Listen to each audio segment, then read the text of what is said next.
Hi guys, welcome to an interesting video on Wild Rift. So today we're back with a Dr. Mundo complete guide for his rework, of course. So, now, I have my own thoughts on the rework. I personally, honestly, think the rework is more fun to play, and I think he is more useful in general situations, but I kinda do prefer the pre-rework Mundo because I think he's more specialized towards when there is a heavy AP enemy comp. So I kind of personally prefer the pre-rework Mundo, but I do think that the post-rework Mundo is way more fun to play, and I enjoy playing it a lot more. So kind of a little bit contradictory there, but yeah. So he is also one of the only very few true tanks that Wild Rift has. Wild Rift has a lot of tanky champions, like, you know, you could even say like Riven is pretty tanky, but there are very few like pure tanks. Like Garen is a little bit, maybe he's a tank, maybe he's not. There's like tank Malphite, you know, maybe like Braum, Alistar, but there are very few champions who are actual true tanks, who are like super duper tanky, and Mundo is one of the few of them. So anyways, he can be played in both top and jungle, and I will be going through the builds and runes for both top and jungle later on, of course. But first up, we're gonna actually go into the practice tool as usual to, of course, cover his skills, abilities, and leveling order. Alright, so if you're playing Mundo in the top lane, you can start with either Q or E. And if you're playing him in the jungle, you normally start him with E. And in the jungle at level 2, you will take W. Whereas in top lane, if you'll take Q instead. And on your third level, you take the last one that you did not take. So now, you normally will max your E first, regardless of whatever role you're playing. And you will, of course, take your ult whenever available. So now, actually, normally you will then max your W second. For both roles as well. So this is sort of kind of different from the previous Mundo, where pre-rework you would always max Q first, but now you're actually maxing Q last, because you're actually getting the least value out of maxing Q. Because when you max E, it has the most value. You get like lower cooldowns, more AD and stuff, and with W you get a bigger heal and lower cooldowns as well. Whereas if you max Q, you only get a little bit higher percentage health damage. So that is kind of the deal with that. So anyways, regardless, we're gonna go through what all of his skills and abilities does, and of course for that we're going to actually head over to our favorite spot in the river. So first up, we're going to talk about his passive. So his passive has two parts. So the first part of his passive actually states that he will regen a percentage of his max health per second. So at level 1 it's actually gonna be 1%, and at level 15, which is where we're at now, it's gonna be 2%. So it slowly scales from 1% to 2%. So there's that. The other part is the bar you see below his health bar. So that is it, when his passive is up. So when it's gone, that bar will be charging up again. So to actually demonstrate that, I'm gonna have to actually respawn the dragon here. So when you get hit by any immobilizing effect, you can't ignore the immobilizing effect of whatever it is. So here I'm going to demonstrate on the dragon. So here, the dragon will normally push you away when you attack it. So here I'm going to attack it. It's going to try to push me, but I am immune to it. So you can see that it drops a canister, and if I pick it up, it refreshes my passive. So basically, there's this one has two parts. So firstly, when you immune the immobilizing effect, you will lose a percentage of your current HP. And when you pick up the canister, you will regen a amount of max HP. So basically, if you can manage to pick up the canister, you will have a net gain of HP. So for example, even if you're at full health, you will lose 7% HP, but when you pick up the canister, you will gain 8% HP. So to demonstrate that, I'm gonna hit him again, hit the dragon again. So here I lost, I did not get hit by the whatever that attack is called, the dragon flap, I guess you could say. Okay, we're gonna actually head over to the Rift Herald instead, and we're gonna get charged into by the Rift Herald, and I'll show you guys what I mean. So here I'm gonna let the Rift Herald charge into us. So here, as you guys can see, I'm not affected by the charge, and I've lost a amount of HP. So here I'm gonna pick it back up, and I'm back to nearly full HP because the Rift Herald did get in an attack on me, so I'm not at full HP. But yeah, so that's what will happen. So at level 1, your passive is gonna take 40 seconds to come back up. So every time you level your ultimate or reach a level that you will get a point in your ultimate, so that's like level 5, level 9, level 13, that timer reduces by 10 seconds. So it goes from 40 seconds to 30 seconds to 20 seconds to 10 seconds. So at max level, at level 13, 14, and 15, it only takes 10 seconds for your passive to come back up. And regardless of your level, whenever you pick up the canister, you will get 10 seconds back. So when you're at level 13 and above, if you get CC'd like that, pick up the canister instantly, your passive is instantly back up. That is something to take note of. So Mundo kind of is a simple champion, but a little bit complicated at the same time. So next we have his Q. So his Q is you will throw a cleaver like this. So like boom, just like that. So the cleaver will do a percentage of the target's current HP. And so basically, as you can see, the target dummy has a ton of HP. So when I throw it, it does like 1.5k damage around there. So that's a lot of damage because the dummy has a lot of health. So another thing to note is it gives a 40% slow for 2 seconds. So this is the main way you chase people. Like when you're trying to chase people, you gotta be landing those cleavers on them so that you can close the gap on them. And another thing to note that I have not actually mentioned is that Mundo does use health to cast his ability. So his first ability takes 50 health, his second one takes 5% of your health, his third ability takes 40% of your health, and your ult doesn't actually take any health because it regens the health. So the second ability you have, it has 2 phases. So the first phase when you activate it, you get an AoE attack like that. After a while, it will detonate like that. Otherwise, you could also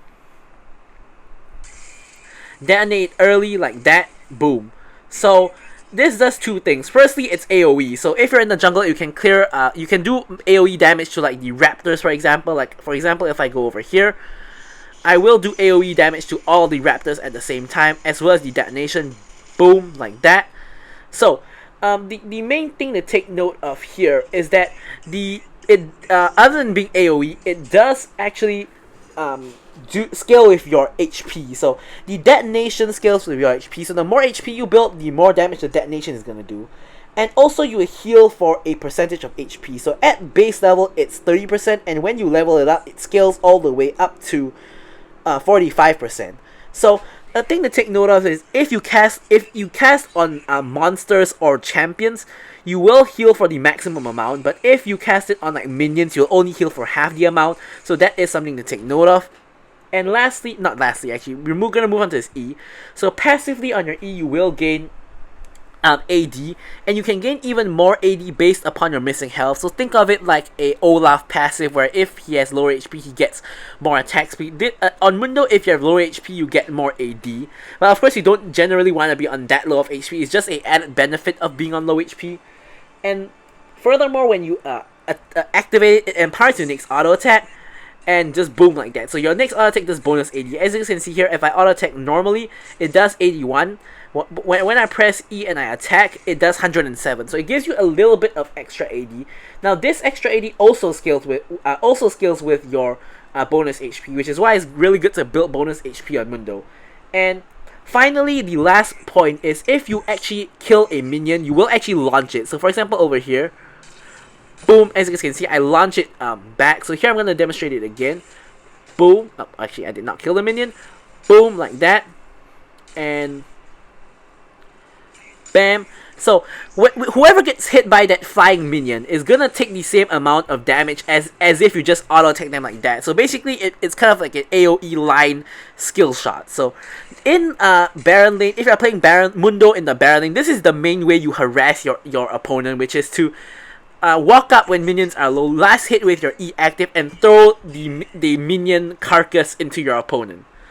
So now his ultimate is, it does 3 things basically. It gives you an instant heal, a heal over time, and bonus movement speed. So to actually demonstrate what it does, I'm going to have to actually take significant damage. So I'm just going to go into the tower here to take some damage. Alright, so as you guys can see, when I press it, I instantly get a heal, and then I start healing over time, and I get bonus movement speed as well. So I'm going to be walking faster, like that. So pretty much that's what all his ultimate does. It's kind of very, very basic, his most basic ability out of all of them, but it's very essential to his kit. So with that out of the way, we've spent a long time explaining Mundo's kit. It's a lot more, it's very easy, but has so much minor points to it. So yeah. Now we are actually going to jump into over here to show off what is his build, runes, and spells.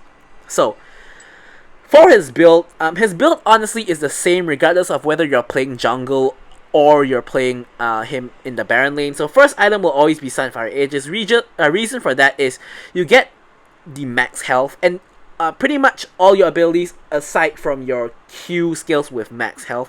Technically speaking, your ultimate doesn't scale with your bonus health, but with more health you have more heal because your ultimate heals for a percentage amount of health. So technically everything scales with max health. So you want to be building the Sunfire Aegis first for both the health as well as the passive, which actually gives you the burn damage to clear camps faster, to kill minions faster, and when you're standing in the middle of the enemy team, to deal damage to the enemy team. So for the rest of your build is pretty much situational. Mundo is a true tank, so you'll build whatever is required of you in the situation, but this is a nice standard build assuming that there is both AP and AD on the enemy team. So Spirit Visage is very good because its passive increases all healing effects to yourself by 30%, so that scales very, very well with your ultimate, allows you to heal for a lot more. The more or less the best AD item, the more or less the best armor item you can get is Dead Man's Plate, which gives you armor as well as the momentum passive to allow you to catch up to enemies more easily. And I like to pick up a War Mox as my second last or last item, just so that I don't have to recall. It gives you a ton of max health as well, which of course scales with all of your abilities as I mentioned previously. And yeah, and of course, if we need Grievous Wounds, we'll pick up a Thornmail, of course with the option of picking up a Bramble Vest earlier on in the build. Now, if the enemy team has like no AP or like they have a lot more AD threats in the early game, you can of course switch this around, something like that. And if they don't have any AP at all, you can of course go for other AD items, and you can always go for other sorry, not AD items, armor items. So you can opt into a Randuin's Omen if there is a if you want to reduce crit and attack speed. You can opt into a Frozen Heart in order to reduce attack speed as well. So you can opt into a Force of Nature for a better MR item. But honestly, Mundo just synergizes with Spirit Visage so well that you don't really need the Force of Nature unless you're into a heavy AP comp. So really, it's pretty much Mundo can build like more or less anything you want in the defense section of the video. And of course I have actually made a video on all the defense items, so I will actually link that up in the description, because in conjunction with Mundo, that video is actually very useful to know what defensive items you want to actually pick up. But pretty much that is it for the Mundo build. If there is a, as I said, if there's AD and AP, this is pretty much the build I'll go Sunfire Aegis into the Bramble Vest first, then I'll pick up the Spirit Visage, and then I'll pick up all the rest of these items in this order. So now for the boot enchant, normally you go for one of the defensive boots, either the Merc Treads or the Steel Caps, depending on what you need based on the match. And for the enchantment, I always go for the Gargoyle enchant, or the Stoneplate enchant actually, the Gargoyle Stoneplate as it's called in the PC. So basically what this does is, as you guys can see, you get the reduced duration of all these types of CC, as well as when you press it for its active, you will increase your health by 65%. And Mundo, who already has a lot of health, both from his base stats as well as from the Sunfire Aegis and later on the War Mox, and you also reduce the damage you take. Not the damage you take, you reduce the damage you deal, which doesn't really matter too much because you're a tank anyway, you're not going to be doing that much damage. And yeah, of course, if there's a lot of enemies nearby, you get even more health. So basically, this just makes you a lot more tankier, because it basically just gives you a lot of free health, and it's just pretty much, it's just the best enchant from Mundo. You wouldn't really go for anything else. So pretty much this is like a default Mundo build, unless you need to switch it around with other tank items. Now, for the runes, pretty much the keystone rune you always want to go for is Grasp of the Undying. It's a lot more useful in the Baron lane, where you can actually stack it a lot easier, because for every 4 seconds in combat, your next attack will be enhanced based on your max health.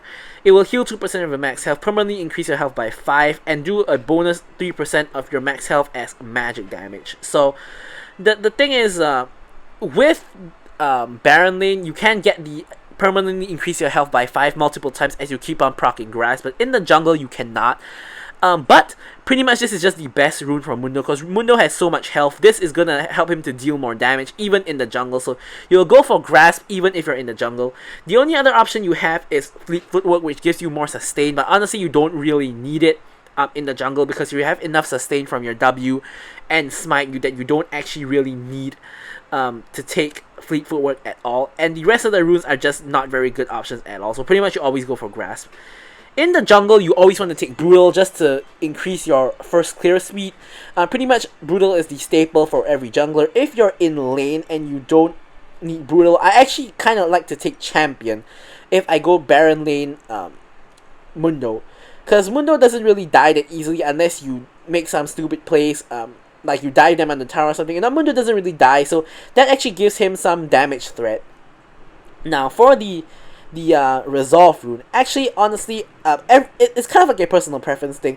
The thing is that Bone Plating Mundo doesn't really need it, because he's a tank that doesn't get bursted so easily anyway. Second win, you already have so much regen, like why would you need even more? Hunter Titan, the thing about this one is it becomes less and less useful later on in the game, because you can get your passive up a lot more easily, but in the earlier stages of the game, if your passive is down, this is going to help you a lot, which is why I mainly opt for Hunter Titan. Conditioning is another option to just pretty much scale better in terms of tankiness, just get more free tank stats, I guess. So it really is a personal preference when it comes to the Resolve rune, so yeah. For Jungle Mundo, Mastermind is the way to go, so that you can deal more damage to structures and mainly epic monsters to just take down dragons and heralds and barons a lot more easily, so you go for Mastermind. And another option is Pathfinder, of course, for faster travel speeds between camps and all, but I personally prefer the Mastermind. And for lane, obviously you go for the Sweet Tooth, just to get the healing in the lane itself when you need to, and yeah. So for the spells, obviously if you're jungle, you're going to be taking Smite with Flash, and if you're in the lane, you'll either go for Ignite or you'll go for Exhaust. Normally Ignite to give yourself more kill pressure, but you can also go for Exhaust if your team needs it. So you will go Exhaust mainly for your team and not for yourself, because even if you're up against like an Akali or a Rengar, like if you're playing Mundo, you're generally not gonna get one-shot by them, because you're just tanky and you're a tank in general. If they're one-shotting you, you either are very far behind or they're very far ahead, or both. In which case, honestly, the game is over by that point anyway. So Exhaust is mainly for your team, for your team's use. Like if there's an enemy like Akali, for example, going in on your ADC, you can exhaust that Akali for your team. But if not, if you want to play a little bit more selfishly, or you want to have more kill pressure in lane, or you just need the Grievous Wounds, then of course just go for the Ignite itself, mainly for like just more kill threat in lane and in general. You don't really need any of the rest of the runes. You don't really need the rest pretty much. So pretty much those are your two options if you're playing Baron Lane Mundo. So now with all that out of the way, we can finally move on to the gameplay. Alright, so moving on to the gameplay itself. So here I am of course playing Jungle Dr. Mundo, and we're rocking the Frozen Prince Mundo skin. So as usual, if you guys make it to this point especially, don't forget to like, comment, and subscribe. Really helps me out quite a bit. So now, being the jungler, I actually decided to take Sweeper right at the start. Turns out it paid off because Evelyn tried to ward my buff, so I just removed her ward with my Sweeper. Now, reason why I did not actually ward my buff and then change the Sweeper in this game is because I'm against an Evelyn who is going to not full clear, but she's going to be spending normally like the first 5 levels just clearing the jungle, so she would not be invading my jungle unless she's some mad lad, so that wouldn't really happen. So I don't feel the need to ward my other buff.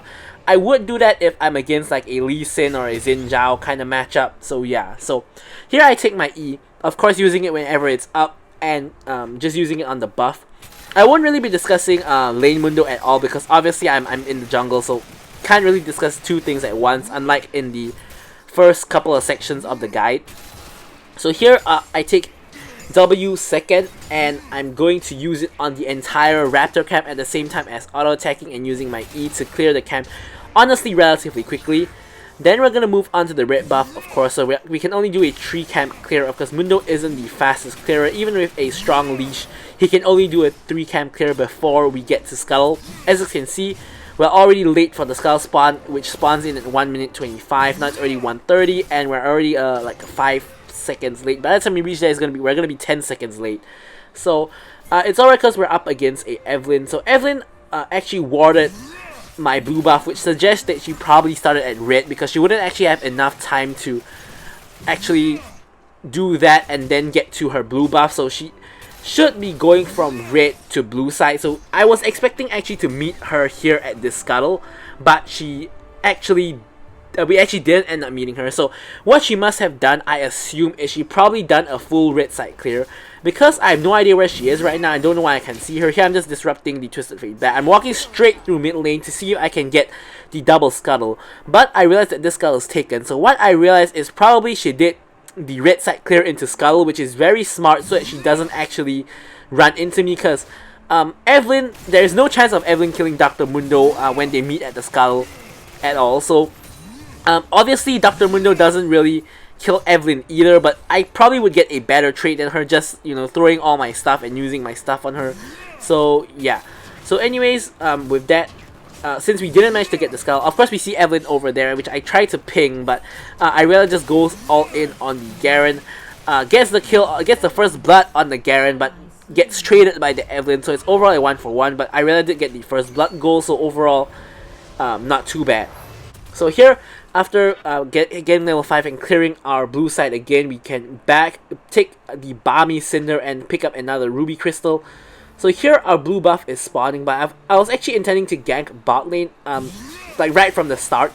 Because ganking a Garen is pretty difficult because Garen is tanky, whereas ganking a Caitlyn who has no mobility and a Rakan is a lot easier. However, my bot lane is kind of hard winning, so as a result, it's a little bit difficult to actually gank bot lane. So here, bot lane goes aggressive, Twisted Fate TP ganks with his ultimate, and Seraphine dies. So here I'm trying to do something about it basically, but by the time I arrive, the fight is pretty much over.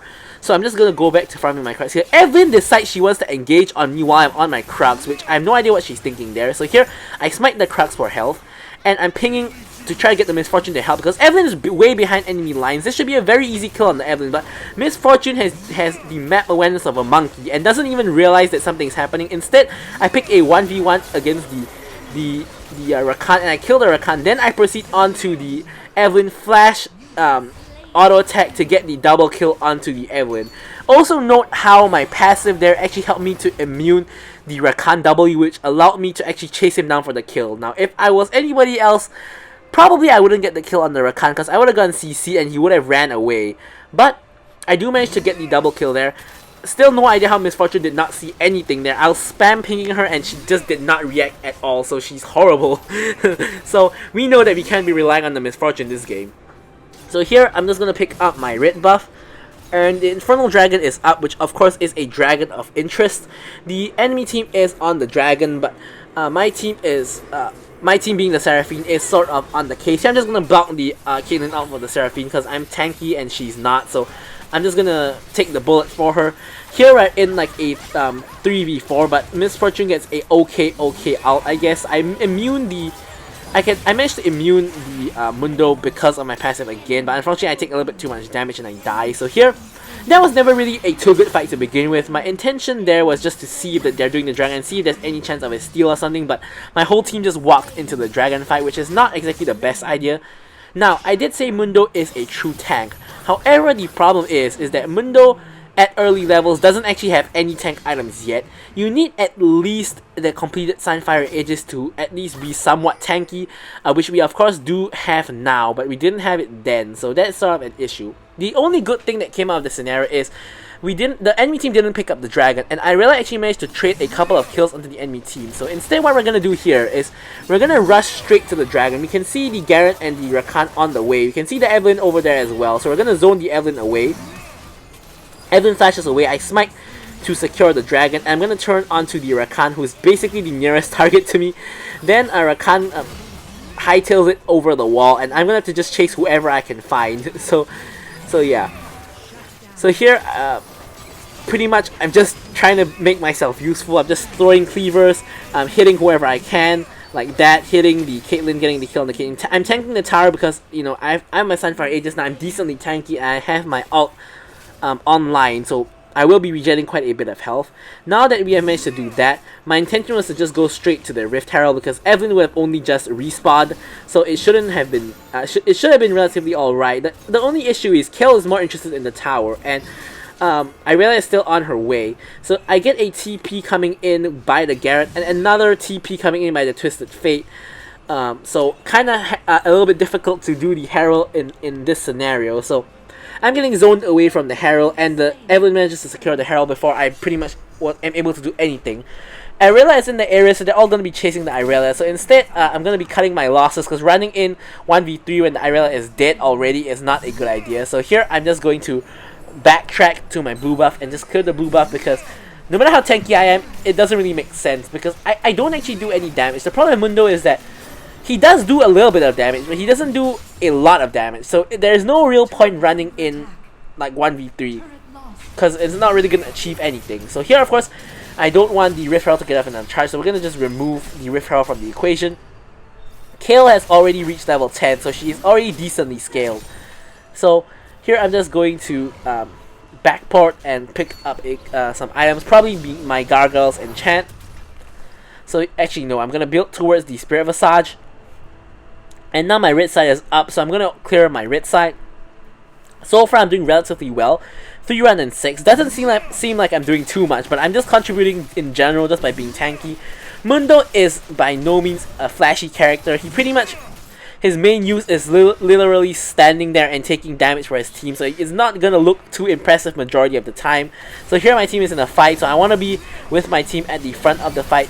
I hit a cleaver onto the Caitlyn for the slow, and my team manages to pick up the kill. Actually, I don't hit the cleaver on the Caitlyn, because I didn't actually get an assist. So Caitlyn kind of died before that. I just flash in with my enhanced auto attack with my E, and I just kill the Rakan with my smite.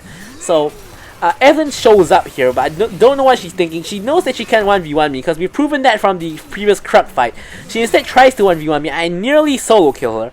Being low on health did of course help me increase my damage from the E itself. So here, none of the enemy camps are up. So instead I'm just going to head over to the top lane and clear out the top wave before getting off a recall. So here, we're doing relatively well. So my team in general is doing pretty well. Kayle has only 1 death so far. She's 2-1 and 7, so she's going to be scaling pretty well. She actually manages to pick up the Wit's End as well. So now, actually I didn't give you guys the backstory of this game. It's not really important in the grand scheme of things, but I was actually assigned AD carry, but Kayle wasn't banned by the enemy team, and my team was first picked. So the Kayle who was the jungler picked Kayle and said that she would go mid. So the mid laner actually picked Misfortune and stole my role, because I was like the last pick in my team. Or the second last pick. I think I was the second last pick on my team, but regardless, second last and last pick at the same time anyway. So basically she stole my role, and pretty much I had no choice but to play jungle. So I ended up playing Dr. Mundo in the jungle, and we ended up with this game. So I did manage to get some content for Dr. Mundo, I guess, and we did do really well this game, but still kind of irritated that my role got stolen, of course. So here dragon is up, so as a good jungler, of course we're going to be going for the dragon. Here the dragon manages to proc my passive, but I do manage to pick up the canister to more or less almost fully refill the bar. So here we get a free dragon, of course that's important. Here we actually sweep for wards, remove the ward that the Garen just placed, and that's about it. So we see the Evelyn on the top side, and we see that there's Garen and Twisted Fate and Caitlyn here. We have a Kayle who has 2 items and level 10, so she's decently strong, and we have 4 of us here. Kayle ults very, very early, and Seraphine gets a pretty nice ultimate herself. I hit my ultimate button and pretty much just stand in the way of everybody and just let myself be the focus. You want to be standing in the front of your team. You want the enemy team to hit you, because pretty much that is your the biggest thing you bring to the team is just being a meat shield, just taking the damage for your team and just letting your team do the damage in the backline. You won't be the main damage or anything.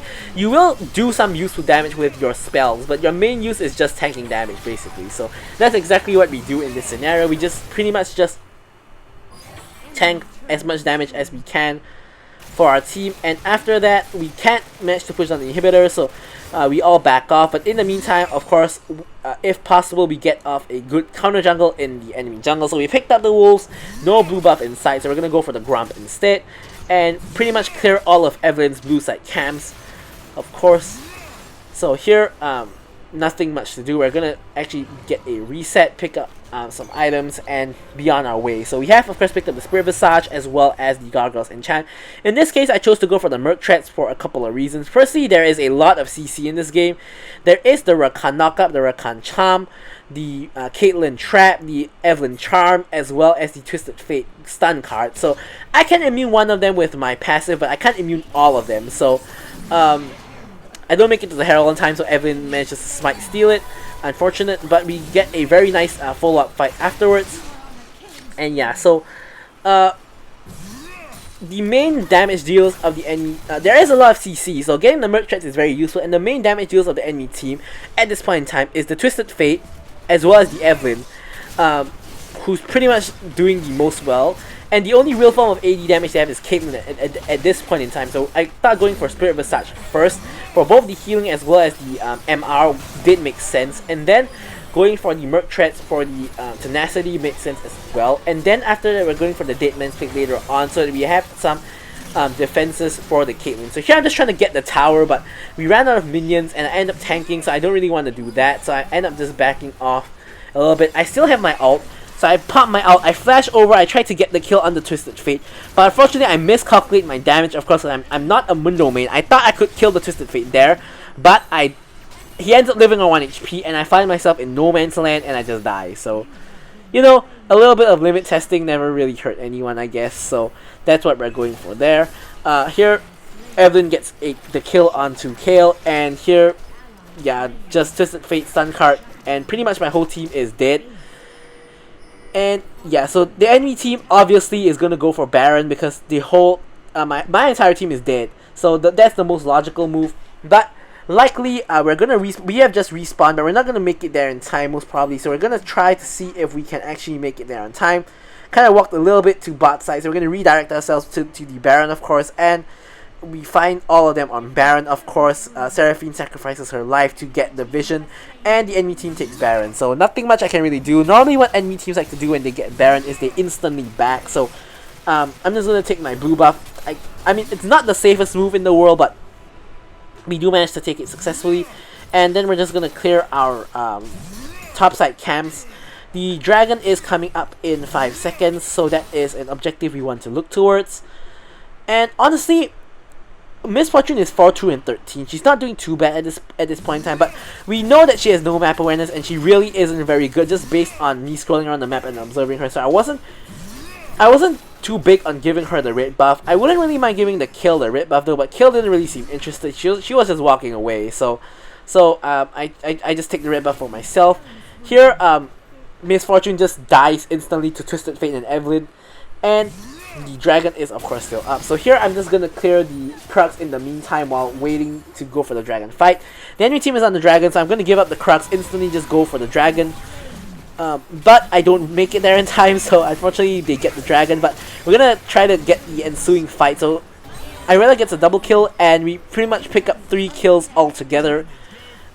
They do still have Baron though on Evelyn and Caitlyn. Evelyn dies as well, so they managed to get the full up kill on the Evelyn, so only Caitlyn has the Baron buff left. So here, my team wants to push mid lane, so of course I'm gonna be clearing the mid lane so that we actually have minions to push with. And my entire team is up other than Irelia, whereas on the enemy team only the Caitlyn is up, so we're just gonna push, of course. The Tower barely even damages me anymore, so here we get an easy free inhibitor, but unfortunately we don't have the damage to end the game, so we're gonna have to just back off like so.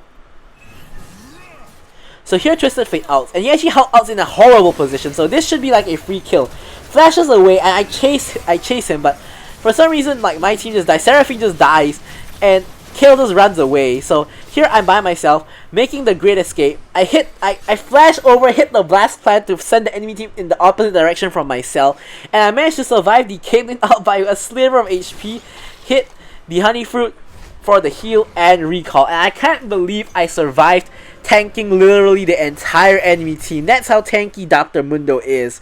He is that tanky, guys. Just look at how tanky I am. I tanked the whole enemy team, flashed over, hit the blast cone, and managed to actually escape even with the Caitlyn out. So that was absolutely insane. Dr. Mundo is really, really tanky. So here, just picking up my blue side jungle. Now Baron is coming up in about 40 seconds or so. So that is the next objective we have to look towards. Of course, being the jungle, you have to doubly look towards objectives, because if not, your entire team is just gonna flame you. Of course, if it's not ideal to go for the objective, do not. But you always must be aware at least of objectives. So here, Baron is in 22 seconds. So we are aware of that. Of course, we do have the advantage against the enemy team, especially because we have 2 inhibitors. So our waves will naturally be pushing. Yeah, that's pretty much just really good. So I'm just hanging around the area in general in case my team gets into a fight and they need me around. But what I really want is just to straight up go for Baron, because the enemy team has to respond to our pushing waves in mid as well as in top. So it's going to be really difficult for them to contest the Baron, because we have a very strong backdoor potential. So here I'm just going to sweep and remove the enemy vision. So we do know that they know we're on Baron, but whether they actually stop us or not is a different story. Garen is obviously in the area. Twisted Fate outs, and I managed to secure the Baron. Misfortune outs the Baron for some reason, even though I could secure it with the smite. And the Seraphine hits another really good ultimate, and we're pretty much just going to pop our ult, use the movement speed, chase down people, and yeah. So our team is just ganging up on the Evelynn. Meanwhile, I'm pretty much like 1v3 here. I'm pretty much 1v3 zoning them away for some reason. Like, I don't know why they're so scared of me, but they didn't need to be that scared of me. But yeah, so that we managed to actually get the win right over there. So we managed to get a really solid game of Dr. Mundo, A grade, and as you guys can see with the rest of the stats. So as usual, I'll leave you guys with the rest of the stats. So thank you guys for watching the video, and goodbye.